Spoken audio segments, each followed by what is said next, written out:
Mes chers compatriotes, bonjour.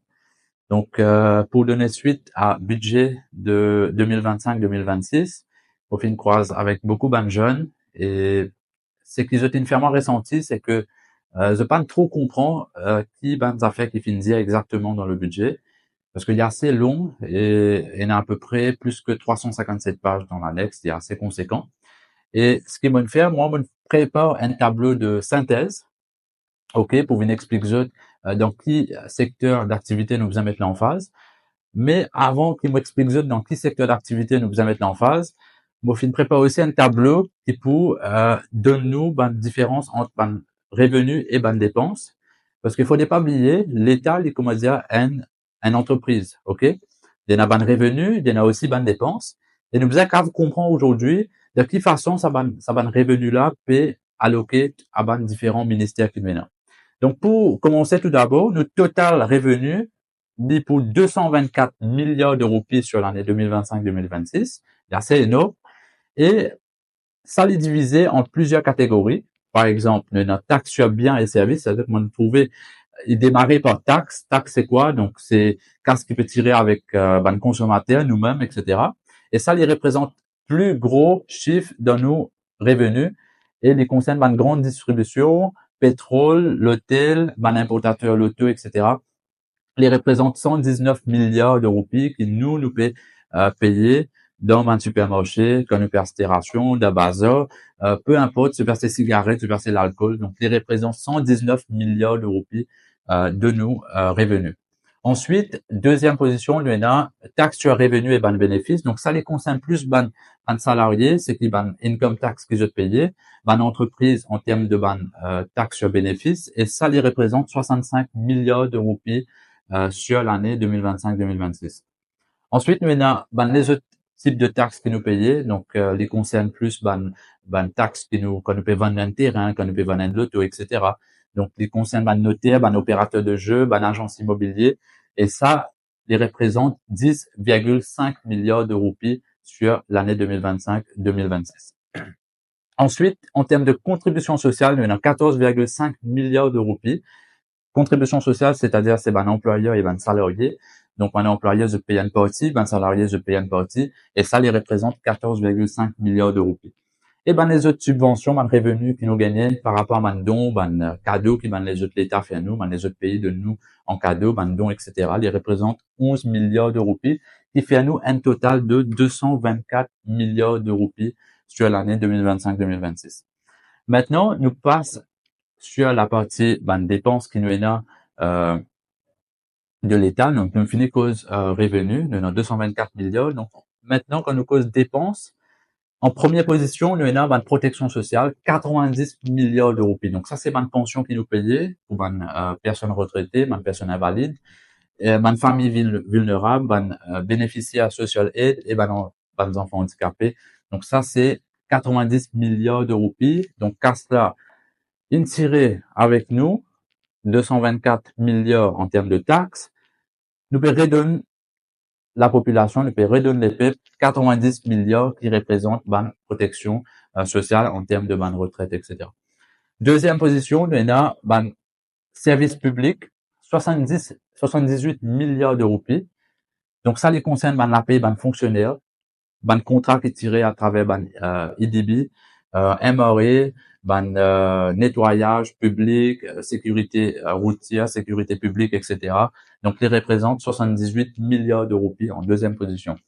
Maintenant, on a le secteur d'éducation, 23 milliards de roupies qui alloués à secteur d'éducation, qui est quand même important parce que nous trouvons que le gouvernement lui met l'emphase le secteur de l'éducation, 23 milliards de roupies par année.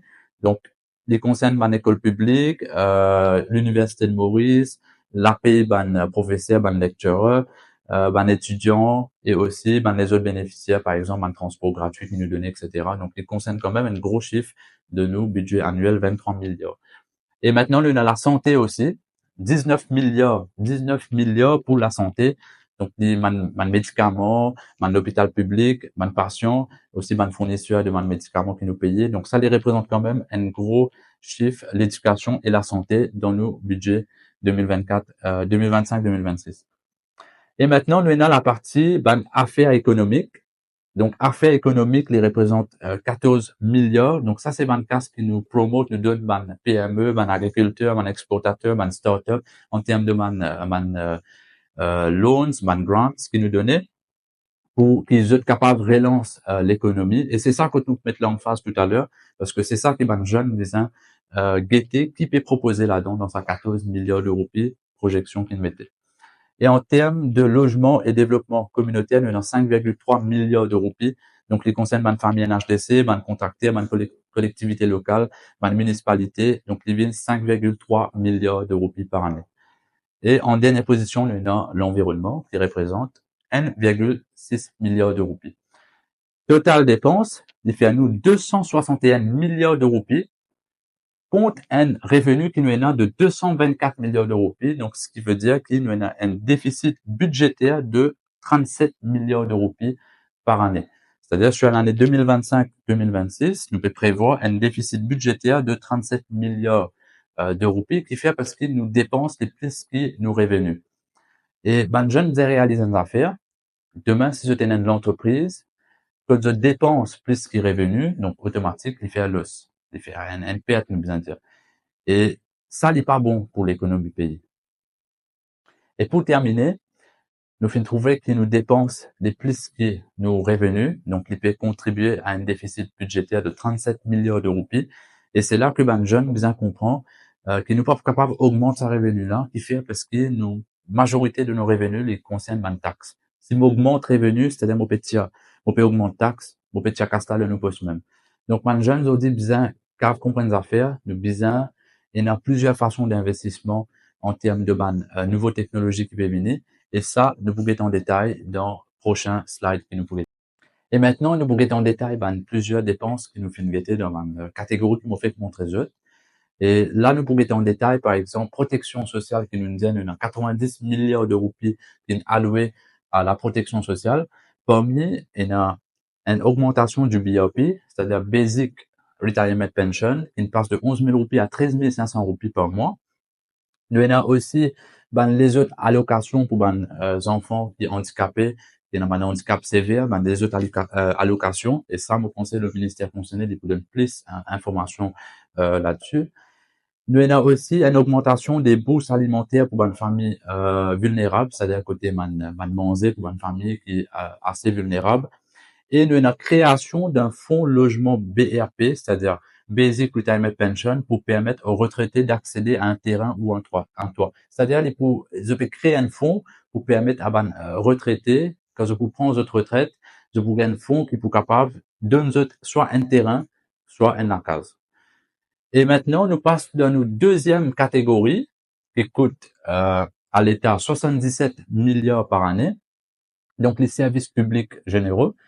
Et ça, 77 milliards-là, les pour servir pour rembourser la dette de l'État. L'État, il a un loan, puis il prend plusieurs à la banque, et bien payer l'intérêt, etc. Donc là, il concerne le remboursement de la dette. Fonctionnement des ministères, donc parlement, institutions judiciaires, salaire, etc., salaire parlementaire, le tout, les trouve dans ces 77 milliards-là. Nous avons aussi la digitalisation de 20 services publics modernisés. Donc, l'État peut dire, il pour moderniser 20 services publics. Nous pas connaître détail, nous allons en détail dans la prochaine vidéo. Et il dit aussi qu'il pour implique la identité nationale, c'est-à-dire système biométrique ou identité nationale. Et nous passons maintenant à nos prochains secteurs qui concernent l'éducation. 22 milliards de roupies par année pour allouer à secteur de l'éducation. Donc, qui peut dire comment pour servir à 22 milliards de roupies là? Donc, dedans, nous prenons en construction de 4 écoles primaires modernes. Donc, moderne, c'est qu'on comprend avec une technologie AI, panneaux solaires, système d'énergie vert, etc. Donc, pour construire 4 écoles primaires, nous avons une rénovation de 10 écoles primaires secondaires. Donc, on ne peut pas connaître exactement qui l'école les concernée, nous verrons en détail prochainement. Nous avons aussi une technologie dans l'éducation, c'est-à-dire un déploiement de 45 000 tablettes pour les élèves du secondaire. Nous avons aussi un équipement de sciences et robotique qui concerne ça 22 milliards là. Maintenant, nous avons aussi un nouveau campus qui pour aménager par l'État. Bon, on va connaître plus de détails là-dessus, nous pour suivre l'affaire, nous pour guetter que ça pour faire la construction et de quelle façon pour faire la construction. Et nous avons les autres aides spécifiques concernant ban fonds d'aide aux ban enfants pour ban pêcheurs et planteurs. Donc, on a un fonds qui pour aider ban enfants pour ban pêcheurs et ban planteurs. Et nous avons aussi stage rémunéré pour 5000 jeunes diplômés. Donc, c'est-à-dire 5000 jeunes diplômés pour gagner un stage qui pour payer jeunes pour faire ça ban stage là. Maintenant, nous passons au secteur de la santé. Donc, nous avons 18 milliards qui peut quand même à cause du secteur de la santé. Il y a assez énorme pour la santé. Donc, dedans les dire, pour l'infrastructure, nous prenons une construction d'un un hôpital à FLAC, donc les FLAC Teaching Hospital. Donc, vous pensez les pour ban médecins, ban nurses, etc., ban élèves dans secteur la santé. Et aussi pour une réhabilitation de 7 hôpitaux régionaux, c'est-à-dire pour régler infrastructure de 7 l'hôpital qui nous est là. Nous avons 50 nouveaux postes de dialyse dans 3 hôpitaux qui vont nous mettre, c'est 50 postes de dialyse qui vont rajouter dans 3 l'hôpital. Et nous avons aussi un centre de vaccination mobile qui va nous peut-être pour faire. Donc, nous avons un centre de vaccination qui peut peut-être devant la côte, capable de faire vaccin, etc. Et nous avons 30 ambulances pour les régions mal desservies. C'est-à-dire, une région qui est assez loin, un village, etc. Donc, je pourrais rajouter 30 l'ambulance qui pourra ajouter cette année-ci. Et nous termine par recrutement de 400 infirmiers et médecins, c'est-à-dire l'État peut prévoir pour recruter 400 infirmiers et médecins, et nous poursuivre ça aussi de près, de quelle façon vous faire un recrutement, etc. Maintenant, nous passons dans affaires économiques. Donc ça les concerne plus ban jeunes. C'est là quand il intéresse nous, c'est ça qui intéresse nous. Beaucoup de choses qui faire. Parce que dans affaires économiques, nous avons 13 milliards qui peut concerne ban relancement ban PME, etc.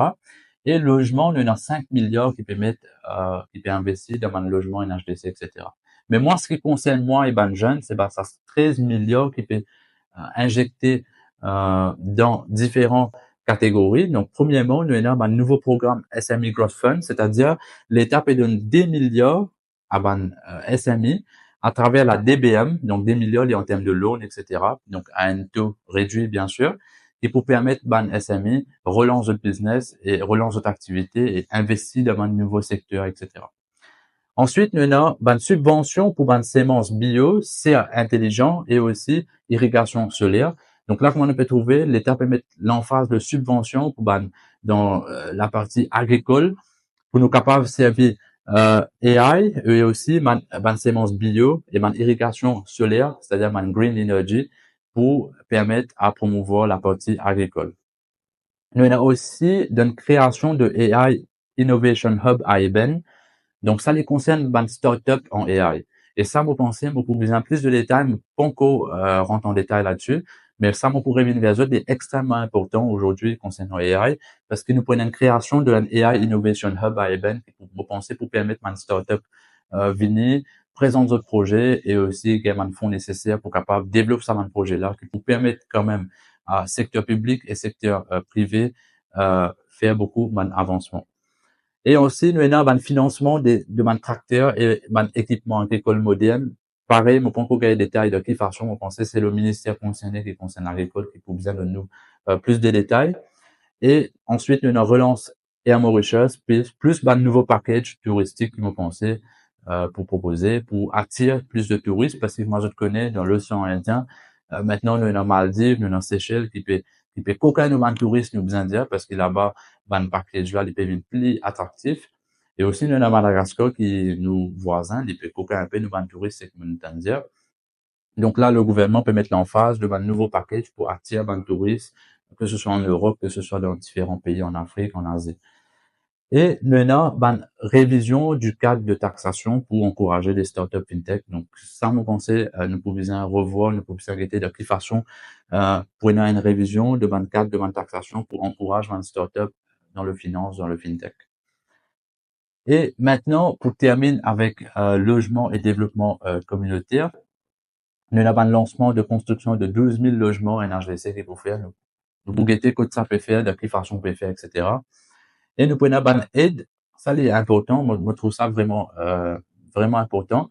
C'est-à-dire une jeune couple pour gagner une aide pour capable acheter un terrain, donc les concerne plus une jeune couple, moi pas connaître de quel âge à quel âge, et qui ban les autres critères qui peuvent venir derrière, c'est pas en termes de salaire, c'est peut-être juste un salaire minimum, c'est pas de 13 000 roupies, de 30 000 roupies, etc. Donc là, les concerne, ban jeune couple qui pourrait gagner un terrain subventionné par l'État, si toutefois, vous pensez que vous avez un critère là. Et nous avons aussi raccordement de l'eau et de l'électricité dans 22 nouvelles cités qui nous avons dans plusieurs régions à l'île Maurice. Et nous avons un éclairage solaire pour 500 zones sensibles, donc une zone qui est assez moins fréquentée. Nous pouvons avoir un éclairage solaire qui peut installer. Et nous prenons une embauche de 500 plus agents municipaux pour le nettoyage et entretien communautaire. Mais ban jeune, nous a fait ce qu'ils ont besoin comprendre, c'est que ça ban différent et de là, nous vous rentrons en détail dans le prochain vidéo qui nous vous fait, nous vous rentrons en détail. Et là, moi, pour dire de quelle façon, ça va être là, peut faire, de quelle façon nous pouvons suivre de près, moi, pour plus de détails avec le ministère concerné là, et moi, pour capable de partager de détails là, pour que je aussi, je connais de quel secteur exactement vous mettre l'emphase, green energy, secteur de l'énergie, est-ce que le secteur de l'innovation concernant ban AI, etc., qui peut venir aujourd'hui, très moderne. Donc, nous pourrons en détail dans nos prochaines vidéos qui nous pourront faire. Et maintenant, nous termine par environnement et changement climatique. Donc, nous avons 1,5 milliard de roupies qui pour injecter pour l'environnement et changement climatique. Et moi, je me trouve personnellement, il y a assez peu. Pourquoi? Parce que nous avons un accord qui nous signé avec l'Union européenne concernant le financement dans environnement et changement climatique. Mais il y a une autre catégorie qui ne m'a pas présentée, qui n'est pas fait partie de dépenses. Le gouvernement indien pour injecter 30 milliards de roupies dans le secteur de l'énergie dans les 5 années à venir ou dans les 10 années à venir. On pourra plus de détails là-dedans. Mais les pas font partie de nos dépenses parce que ça, c'est une projection qui peut faire avec un autre fonds, n'est pas pour faire avec revenus qui nous peut gagner avec taxes. Donc peut-être c'est une subvention qui nous gagne avec l'Afrique, l'Europe et les États-Unis qui peut permettre nous mettre ça 30 milliards là dans ce marché-là pour le secteur de l'énergie qui me trouve quand même assez important parce que il y a beaucoup de personnes, du monde actuellement, qui plaignent de bill CIB en ce moment, qui est doublé ou triplé à cause de la aircon, etc. Et vous pensez, c'est là que l'avenir de man jeunes dans le pays, que nous avons investi, nous l'étant, nous avons investi dans une nouvelle infrastructure pour l'énergie. Et maintenant, pour finir avec l'environnement et changement climatique, donc nous avons plusieurs catégories, mesures qui viennent proposer, et dedans, nous avons un fonds spécial de 300 millions de roupies pour une zone inondable, pour lui, carbone, etc. Qui m'a pensé dans chaque budget les tirer. Après, nous devons suivre la fin, nous guetter de quelle façon les services à fonds là. Et c'est que moi, pour faire très prochainement, pour chaque catégorie, pour comment suivre de quelle façon on peut faire ça investissement là, pour d'informations, pour éléments clés que nous sommes capables de partager. Et si toutefois, il y a des affaires qui ne sont pas correctes, petits copains, petites copines, ça aussi nous pouvons dire. Et pour terminer, mon pas critique personne, ni mon cause de la politique, mais c'est qu'il m'a envie de faire, mon envie de partager cette information là à des jeunes qui pas connaissent cette information là. Et très prochainement, nous pourrons mettre l'emphase l'eau affaires économiques. Nous pourrons plus en détail, vous pourrez plus de détails de le ministère concerné. Et c'est là que très prochainement, nous pourrons joindre, vous pourrez venir montrer en détail maintenant dans quel secteur d'activité nous faisons plus mettre l'emphase et que de jeunes capables d'investir ou capables de ramener un investissement dans le pays. Merci beaucoup et on se retrouve à la prochaine.